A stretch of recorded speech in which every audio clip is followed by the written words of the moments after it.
நிறைவாழ்வு AG சபை வழங்கும் morning மன்னாவிற்கு உங்களை அன்போடு வரவேற்கிறோம். கர்த்தருடைய பரிசுத்த நாமம் மகிமைப்படுவதாக. இந்த நாளிலே உங்களை சந்திப்பதிலே இந்த சந்தோஷம். எனக்கு அன்பான தேவ பிள்ளைகளே, இன்றைக்கு கர்த்தர் நம்மளோடு பேசுகிற வார்த்தை ஏசாயா தீர்க்கதரிசன புஸ்தகம் 51 அதிகாரம் 12வது வார்த்தையை நான் வாசிக்கிறேன். நானே உங்களுக்கு ஆறுதல் செய்கிறவர். எனக்கு அன்பான தேவ பிள்ளைகளே, ஆறுதல் இல்லாம இருக்கீங்களா? உங்களை ஆறுதல் படுத்துறதுக்கு யாருமே இல்லையா? நீங்க படுற கஷ்டம், நீங்க படுற வேதனை, பக்கத்துல இருந்து தட்டி கொடுத்து ஒன்றும் பிரச்சனை இல்லை, இதெல்லாம் மாறிடும் சொல்றதுக்கு ஒரு ஆறுதல் இல்லாம ரொம்ப வேதனையோட விட கஷ்டப்பட்டு கொண்டிருக்கீங்களா? ஆண்டவராய் இயேசு கிறிஸ்து சொல்லுகிறார், நான் உன்னை ஆறுதல் படுத்துவேன். என்ன காரியங்கள் உங்களுக்கு ஆறுதலுக்கு ரொம்ப கஷ்டமா இருக்குதோ, எது ஆறுதல் வேண்டும் என்று நீங்கள் எதிர்பார்த்து கொண்டிருக்கீங்களோ, அந்த காரியத்துல தேவன் உங்களுக்கு ஆறுதலை கொடுக்க வல்லமையுள்ளவராக இருக்கிறார். மனுஷனுடைய ஆறுதல் எப்படிப்பட்டது தெரியுமா? அந்த சமயம் மட்டும் தான் உட்கார்ந்துருப்பான், அந்த சமயம் மட்டும் உட்கார்ந்துட்டு அவன் பாட்டுக்கு அவன் வேலையை பார்ப்பான். ஆனா தேவன் உங்களை ஆறுதல் படுத்துவாரே, ஆனால் அந்த ஆறுதல் அற்புதத்தை கொண்டு வரும். அற்புதத்தை கொண்டு வரும். பாருங்க, செத்த வீட்டுல எல்லாருமே லாசரு மரித்து போயிட்டான், எல்லாருமே வந்தாங்க, ஆறுதல் படுத்தினாங்க, அவங்க குடும்பத்துக்கு கூட நின்னாங்க, எல்லாம் செஞ்சாங்க. எல்லாரும் போயிட்டாங்க, கூட இருந்தாங்களா? இல்ல.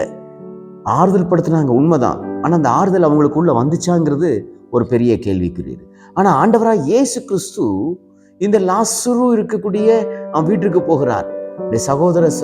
அவனுடைய சகோதரிகளை பார்க்கிறார், பார்த்துட்டு ஆறுதல் சொல்றார். அந்த குடும்பத்துக்கு ஆறுதல் சொல்லிட்டு என்ன செய்யறாருன்னா, லாசரு இருக்கக்கூடிய அந்த கல்லறையில போய் லாசருவை பார்த்து, அந்த லாசரு மரித்து போன அந்த சடலத்தை பார்த்து, லாசருவே வெளியே வா அப்படின்னு சொல்லி லாசருவை உயிரோடு கர்த்தர் திருப்பி கொண்டு வருகிறார். பார்த்தீங்களா? கர்த்தருடைய ஆறுதல் எப்படிப்பட்டதாக ஆறுதலா இருக்குது பார்த்தீங்களா? மனுஷனுடைய ஆறுதல் அந்த நிமிஷம் மட்டும்தான். ஆனா கர்த்தருடைய ஆறுதல் நிரந்தரமான ஆறுதல், அது அற்புதத்தை கொண்டு வருகிற ஆறுதல். இன்றைக்கும் ஆண்டவராய் இயேசு கிறிஸ்து உங்களை பார்த்து சொல்லுகிறார், என் மகனே, எதை குறிச்சு ரொம்ப கவலைப்படுற? எதை குறிச்சு உனக்கு ரொம்ப கேள்வியா இருக்குது? எது உன்னை ரொம்ப வேதனைப்படுத்தி கொண்டிருக்குது? ரொம்ப கஷ்டப்படுறியா? எனக்குன்னு பக்கத்துல யாருமே இல்லையே உதவி செய்யறதுக்கு, எனக்குன்னு ஆறுதல் சொல்றது கூட எங்க அம்மா இல்லை, எங்க அப்பா இல்லை, என் கூட பிறந்தவங்க இல்லைன்னு சொல்லி ரொம்ப கஷ்டப்படுறீங்களா? கர்த்தர் உங்கள் அருகிலே இருந்து கொண்டு சொல்லுகிறார், மகனே, மகளே, பயப்படாத, நான் உனக்கு ஆறுதல் செய்வேன். ஆறுதல் செய்வதோடு கூட நான் விட்டு விடாமல் அந்த காரியத்திலே ஒரு அற்புதத்தையும் செய்வேன். எது உங்களை கண்ணீர் உடைக்க வைத்ததோ அந்த கண்ணீரை கர்த்தர் துடைப்பார். எது உங்களை பலவீனப்படுத்தினதோ அதிலே கர்த்தர் ஒரு பலத்தை தருவார். எது உங்களை நஷ்டமாக்கினதோ அதிலே கர்த்தர் லாபத்தை ஏற்படுத்தி கொடுப்பார். எது உங்களுக்குள்ள மன கஷ்டங்களை, வேதனை உண்டாக்கினதோ அதை கர்த்தர் எடுத்து போட்டு மனதுக்குள்ளே சந்தோஷத்தையும் சமாதானத்தையும் தருவார். அதுதான் சொல்லப்பட்டிருக்குது, என் சமாதானத்தையே நான் உங்களுக்கு வைத்து போகிறேன். அது ஒருவராலும் கொடுக்க முடியாத சமாதானம், ஒருவராலும் எடுக்க முடியாத சமாதானம். எதையாவது இழந்து போய் ரொம்ப பரிதாபமா இருக்கீங்களா? ஆறுதல் இல்லாம ரொம்ப மனசுல வேதனையோடு இருக்கீங்களா? கர்த்தர் சொல்றாரு, கவலைப்படாதீங்க, கவலைப்படாதீங்க, நான் உனக்கு அற்புதங்களை செய்வேன் என்று கர்த்தர் சொல்லுகிறார். நான் உன்னை ஆறுதல் படுத்தி எது உன்னை விட்டு போச்சோ அதையெல்லாம் உனக்கு திருப்பி தருவேன். திருப்பி நான் தந்து உனக்குள்ள எவ்வளவு சந்தோஷம் வேணுமோ, உனக்குள்ள அதை திருப்பி கொடுத்தா நீ எவ்வளவு சந்தோஷப்படுவியோ அந்த சந்தோஷத்தை நான் உனக்கு திருப்பி தருவேன் என்று கர்த்தர் சொல்லுகிறேன். எனக்கு அன்பான பிள்ளைகளே, கர்த்தர் உங்களை ஆறுதல் படுத்துவார். கர்த்தர் உங்கள் நஷ்டங்களை லாபமாக மாற்றுவார். கர்த்தர் உங்களோடு கூட இருந்து உங்களை நடத்துவார். எப்பேற்பட்ட நிலைகள் வந்திருந்தாலும் சரி, எப்பேற்பட்ட சூழ்நிலைகள் இருந்தாலும் சரி, பயப்படாதீங்க, தைரியமா இருங்க. கர்த்தர் சொல்லுகிறார், நானே உனக்கு ஆறுதல் செய்கிறவர், நானே உனக்கு ஆறுதல் படுத்தி உனக்கு அற்புதங்களை செய்ய முடியும் என்று கர்த்தர் சொல்லுகிறார்.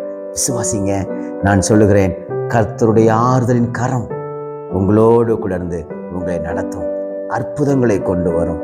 அநேக நேரம் பார்த்துருக்கீங்களா, மனுஷன் சில சாவு வீட்டுல மனுஷங்க ஆறுதல் சொல்ல வருவாங்க. மரித்து போன சடலத்தை போய் அடக்கம் பண்ணதுக்கு அப்புறமா நம்ம கூட உட்காந்து சாப்பிடுவாங்க, எல்லாம் பண்ணுவாங்க. ஆனா ஒரு குறிப்பிட்ட காலம் வந்ததுக்கு அப்புறமா அவங்க எல்லாரும் நம்மளை விட்டு போயிடுவாங்க. பாருங்க, தனியா நம்ம ஆக்கப்பட்டிருப்போம், நம்ம தனியா இருந்து ரொம்ப வேதனையை அனுபவிச்சுட்டு இருப்போம்ல. அப்படிப்பட்ட ஒரு ஆறுதல் கூட யாரும் இல்லாமல் ரொம்ப தவித்து போய் கொண்டிருக்கிற உங்களை பார்த்து சொல்லுகிறார், மனுஷங்கள்லாம் உன்னை விட்டு போகலாம், உன் கூட பழகினவங்களாம் உன்னை விட்டு போகலாம், உனக்கு ரொம்ப ஆறுதலா இருந்தவங்களாம் உன்னை விட்டு போகலாம், உனக்கு ரொம்ப உதவியா இருந்த பணம் கூட உன்னை விட்டு போகலாம், பதவி உன்னை விட்டு போகலாம், படிப்பு உன்னை விட்டு போகலாம். ஆனா நான் உன்னை விட்டு விலகுவதும் இல்லை, உன்னை நான் கைவிடுவதும் இல்லை. நான் உன்னை ஆறுதல் படுத்துவேன். ஒரு தகப்பனை போல அவர் ஆறுதல் படுத்துவார். ஒரு தாயை போல கர்த்தர் ஆறுதல் படுத்துவார். சொந்த சகோதரன் சகோதரியை போல கர்த்தர் ஆறுதல் படுத்துவார். சொந்த நண்பன் போல கர்த்தர் ஆறுதல் படுத்துவார். இவருக்கு ஒரு பெயர் உண்டு, இவர் ஆறுதலின் தேவன். உங்களுக்கு நிச்சயமான ஆறுதல் கிடைக்கும். அதோடு கூட நிறுத்தி விடாமல் கர்த்தர் அதன் மூலமாக அற்புதங்களை காண செய்வாராக. இந்த நாள் உங்களுக்கு ஒரு அற்புதத்தின் நாளாய், ஆறுதலின் நாளாய் கர்த்தர் மாற்றி கொடுப்பாராக. God bless you.